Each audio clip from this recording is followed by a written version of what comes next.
Okay, so do you remember this? But I want to be clear.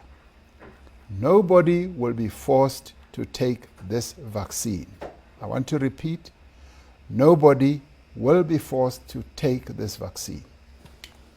Now check this out. It gives an employer 21 days to make a decision on whether it intends to make vaccination mandatory.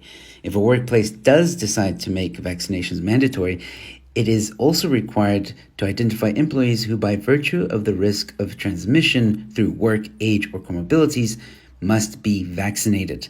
They're basically leaving it up to the companies to decide. Should an employee refuse to be vaccinated, well, then the company has to counsel the employee and, if requested, allow the employee to seek guidance from a health worker or trade representative,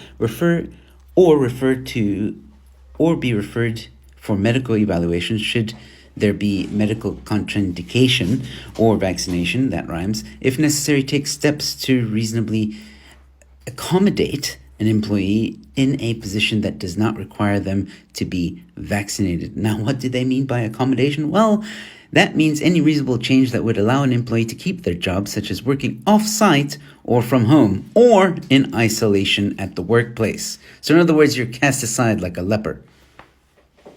I mean, do you think that's right? So they're doing this while at the same time this happened. Well, here's another inconvenient truth. In other parts of the world, airlines are now advising people who have been vaccinated not to fly.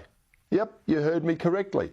Airlines in Spain and Russia are warning people who have been vaccinated against coronavirus not to travel because of the risk of blood clots. Now, this is a well-known risk of long-haul flights, but it apparently is exacerbated by the potential side effects, the clotting side effects of the COVID-19 vaccines. It's just another sign that there really isn't anybody in a position of authority you can truly trust anymore. When are people going to stop being sheep?